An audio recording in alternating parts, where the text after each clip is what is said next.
So if it's Thursday, you already know we have another installment of Explain and Verify with Samkele Maseko. This week, we're focusing on the National Executive, from its diversity to the experience and expertise required for the road ahead. Samkele, good evening. It's over to you. While Mfundo, South Africa's democracy is on the move again. The president has finally announced his cabinet and national executive after more than a week of political bargaining on portfolio allocations. The GNU's cabinet consists of multiple political parties in this particular executive and cabinet of President Ramaphosa. Mfundo, let's just look at this particular first slide of how many political parties are represented in this executive, because there's a difference in Mfundo between cabinet and the executive. But let's start with the executive as a whole this time around. It is 7 parties in the cabinet. It is 5 parties that have deputy ministers as a whole, but there are 18 political formations represented in the National Assembly this time around, as opposed to those 14 in the last 6th administration or 6th parliament. This time around, there are 9 parties in the National Executive, which encompasses both deputy ministers and also ministers. So there are 9 parties, which is 50% of the parties represented in the National Assembly have ultimate representation in the executive of the country.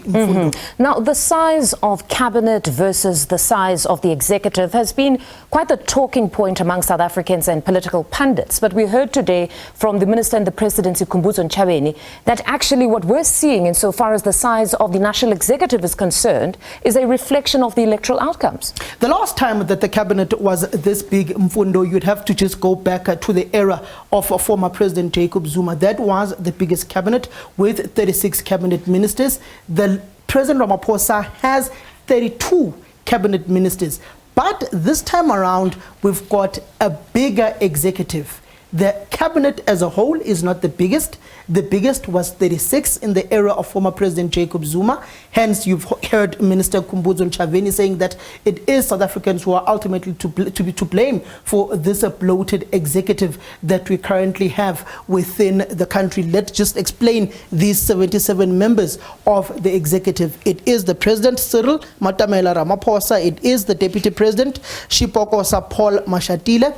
It is the 32 ministers whom are the cabinet of the country. Then for the executive as a whole, you then bring in the 43 deputy ministers. For instance, if you were to take finance as an example, treasury, you've got 2 deputy ministers there on that particular portfolio whom are currently there. It is Dr. David Masondo. It is also a deputy minister from the Democratic Alliance. You go to trade and industry, they also have 2 deputy ministers within that particular portfolio, Mfundo, and that ultimately just tells you that is why you've got 77 members of the executive in the currently as it stands, but it is not the biggest cabinet, because cabinet, it is only 32 ministers. So we've made the distinction now. Cabinet is not the largest. Under former President Jacob Zuma, they would have had the largest cabinet. But then, insofar as national executives are concerned, we do have the largest. But beyond this, insofar as the national executive is concerned yet again,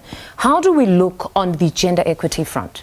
On the gender equity front, for instance, this time around in this cabinet, let's just break it down. It is 77 members of the executive. It is 45 males, which is 58%. But it is a drastic drop in female representation, which is something women organizations within the country will not be particularly chuffed about. You've seen some within the ANC Women's League, their Secretary General, saying that they implore for all political formations to send their best within their females to occupy these positions in cabinet, as deputy ministers, as ministers, as you've seen the Democratic Alliance sending the likes of Siviwe Kgorube, who holds an honors degree in political science, who is the Minister of Basic Education within the country. And that just tells you that within the executive, as it currently stands, you do have those whom have their qualifications, and I would assume you would also want to know what are the requisite skills for these particular ministers that they do need to execute their particular responsibilities. Yes, it's been another talking point around their qualifications, but I must say pundits have lauded this particular national executive for its diversity, be it the gender, the age, but then now the talking point around the qualifications. Just talk us through the cabinet and what we know about the minister's qualifications, and most importantly, does it even matter? Because many are saying these are political appointees. The reality of the matter is the political appointees ultimately oversee the lives of ordinary South Africans, the middle class South Africans, who is dubbed the middle class bulge within the country. They oversee the lives of the rich. They oversee the lives of the owners of the means of productions within the country. For instance, you look at this executive of President Ramaphosa, it has 5 PhDs, it has 9 people with master's degrees, it has 12 ministers and deputy ministers with a mix of diplomas, bachelor's degrees, honors degrees. Hence I mentioned the likes of Sivuyo Kgarube, you go to the likes of Solly Malatsi of the Democratic Alliance, you go to Dr. Nobuhle Nkabane, the Minister of Higher Education and Training in the country, you go to Dr. Bladen Zimande, you go to Cyril Ramaphosa himself, who's a lawyer by profession, you go to Paul Mashatile, who's got a higher qualification and governance within the country as well. And you go to other several ministers like Dr. Aaron Motsoaledi, and Dr. Leon Schreiber, that we're speaking to today, as well, who is the Minister of Home Affairs, who's got a PhD as well. And that just tells you that there are a number of highly educated and qualified people within the executive of the country, not only as ministers, but also as deputy ministers. You take Njabulo Nzuza, for an example, who's got a master's degree in economics from the University of Zululand, Ongoye, and that just tells you that there are a number of educated, in-depth people within this particular executive. But also, you've had a president who's been slandered for having a standard 2. But this time around, you've got 3 ministers whom don't have a matric, or who just have a matric rather. And you've got the Minister of Public Works, you've got the Minister of Agriculture, you've got the Minister of Land Affairs within the country, Mzoleni Nyonso, whom when you ask his people what are his qualifications, they will essentially tell you that he did Form 1, he did primary education, he did secondary education. There are 3 others who have not yet have their qualifications confirmed. And that just tells you that, as much as, to use Gwede Mantashe as example, qualifications are not the be-it-all within politics, because you may find that the hardest working people are those without qualifications, particularly at a local level, who helps a gogo in a village and goes up and down representing that particular constituency without a qualification, but can still read the minutes and the agenda of the council meeting and interpret it properly, be able to articulate the views and the needs of that particular community. And therefore be the most impactful. And therefore be the most impactful. A qualification does not necessarily mean you are the smartest crayon or the brightest crayon within the box. It also comes with the experience that you have within the legislative arm of the state in council, and ultimately being able to be representative within those various portfolio committees that sit. But South Africans are sitting at home are eager to see if these qualifications that these politicians possess will be able to lift them from the sluggish economy that they are facing and the triple challenges that they are facing at home of poverty, inequality, underdevelopment. Let's just listen to a governance expert on what they had to say about the issue of qualifications. I think educational qualifications do matter, but it should not be used to exclude others. I think what we need in our body politic in South Africa, we need ethical and accountable leadership. Now, if we say that only those with educational qualifications qualify to be ministers, then that would be excluding a large part of the population. So what education does, it does open your eyes, it does give you analytical skills.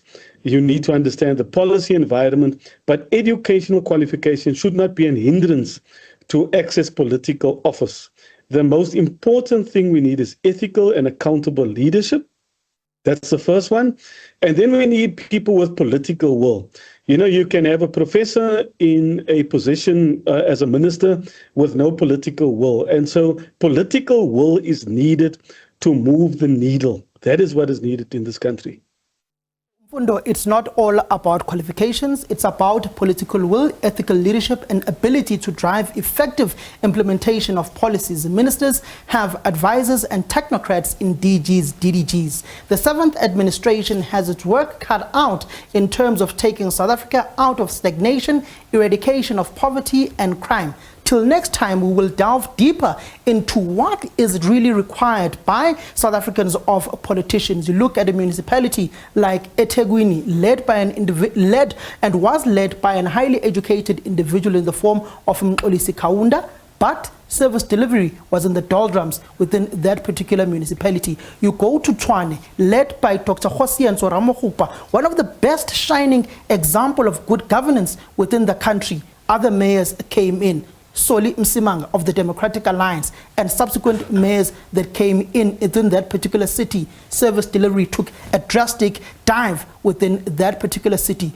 Just look next door in the Atropolis municipality, Ekurhuleni as well. Qualifications never the issue that much. Mzwandile Masina, Tanya Campbell, you have now Dr. Kagaza, highly qualified as well, but still issues of service delivery they are affecting that particular community not to come to the city of gold, Johannesburg, a story of two tales. Parkstown, what you currently have now, qualifications, no qualification. It tells you it all boils down to the individual. Qualifications do play a role, but the individual in the form of Samkele Maseko, the political will and the will of the technocrats to make the city work. Interesting perspective there. And as Dr. Harlan has stated, that education is important, but it shouldn't be used as a tool to exclude others. That was Samkele Maseko with Explain and Verify, our latest installment. We'll see him again next week, Thursday. More news on the other side of this break. Do stay with us.